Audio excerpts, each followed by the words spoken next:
ഞാനൊരു ചെറിയ ഉദാഹരണം കൂടി പറഞ്ഞ് അവസാനിപ്പിക്കാം. കേരളത്തിൽ ആദ്യമായി ലുലു മാള് വന്നത് എറണാകുളത്താണ്. ഞാൻ അന്ന് ആഭ്യന്തരമന്ത്രിയായിരുന്ന കാലമാണ്. അവിടെ ലുലു മാളിന്റെ ഉടമയായ യൂസഫിനെ വിളിച്ച് ഒരു ഫോൺ കോൾ വന്നു, ഇന്ന് നിങ്ങളുടെ പുതിയ ലുലു മാളിൽ ഞങ്ങൾ 12:30 മണിക്ക് ബോംബ് പൊട്ടും, 12:30 മണിയാവുമ്പോൾ ഞങ്ങൾ ഇവിടെ ബോംബ് വെട്ടാൻ ടൈമർ വെച്ചിട്ടുണ്ട്, ബോംബ് പൊട്ടും. അദ്ദേഹം ആകെ പക്ഷേ 2000 കോടി രൂപ മുടക്കിയതാണ്. എന്നെ വിളിച്ചു, ഞാൻ DGPയെ വിളിച്ചു. DGP മൊത്തം പോലീസുകാർ എല്ലാവരും സജ്ജമായി ഇത് കണ്ടുപിടിക്കാൻ. അവിടെയൊക്കെ നോക്കിയിട്ട് കാണുന്നില്ല.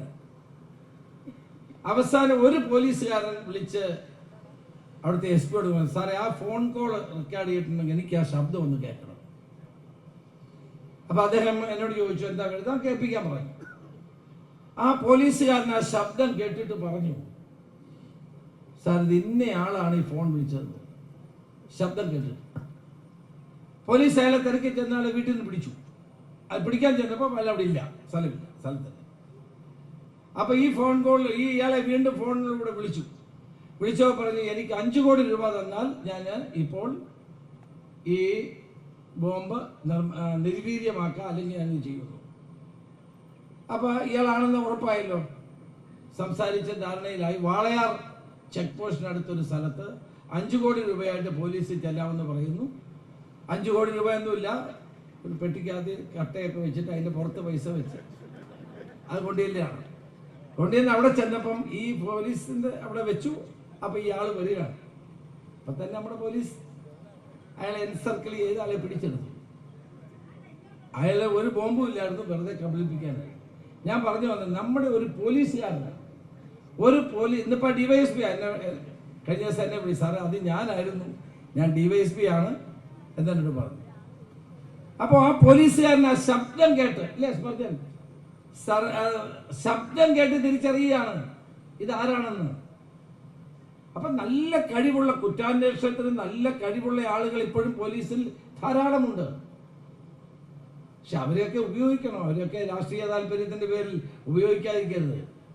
ഞാൻ ആഭ്യന്തരമന്ത്രിയാണെങ്കിൽ എനിക്ക് അങ്ങനെ രാഷ്ട്രീയ താല്പര്യത്തെക്കാൾ പോലീസിന്റെ പ്രവർത്തനം ജനങ്ങൾക്ക് എങ്ങനെ ഉപകാരപ്പെടുമെന്ന അടിസ്ഥാനത്തിലായിരിക്കും ഞാൻ പ്രവർത്തിക്കുന്നത്.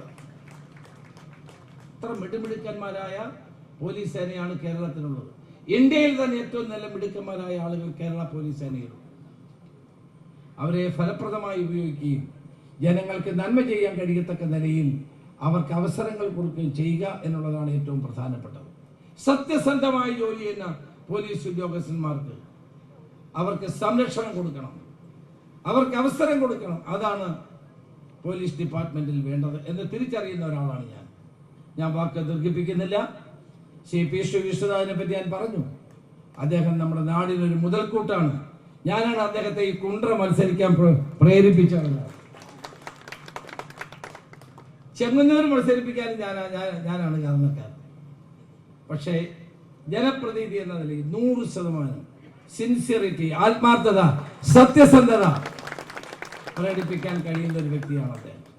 അദ്ദേഹത്തിന് ഇനിയും നിങ്ങളുടെ എല്ലാവരുടെയും കലവറയില്ലാത്ത പിന്തുണ നൽകണം എന്ന് ആവശ്യപ്പെട്ടുകൊണ്ട് നിങ്ങളുടെ എല്ലാവരുടെയും അനുവാദത്തോടെ ഈ തറക്കല്ലിടിയിൽ കർമ്മം നിർവഹിച്ചതായി അറിയിക്കുന്നു. നമസ്കാരം, ജയ്. കൃത്യമായി ഈ കല്ലിവിടെ കിടന്ന് കിളിക്കത്തില്ല, കൃത്യമായി ഇത് പൂർത്തിയാക്കും. ഞാൻ ഇപ്പൊ തന്നെ ഫോൺ വിളിച്ച് അതിന്റെ പോലീസ് ഹൗസിംഗ് കൺസ്ട്രക്ഷൻ കോർപ്പറേഷന്റെ MD-യോടാണ് സംസാരിച്ചത്. നിർബന്ധമായും കൃത്യസമയത്ത് ഇത് പൂർത്തീകരിച്ച് ഉദ്ഘാടനം ചെയ്യപ്പെടാനുള്ള അവസരം ഉണ്ടാകും എന്ന് മാത്രം ചൂണ്ടിക്കാണിച്ചുകൊണ്ട് എല്ലാവർക്കും അഭിവാദ്യങ്ങൾ. നമസ്കാരം, ജയ് ഹിന്ദ്.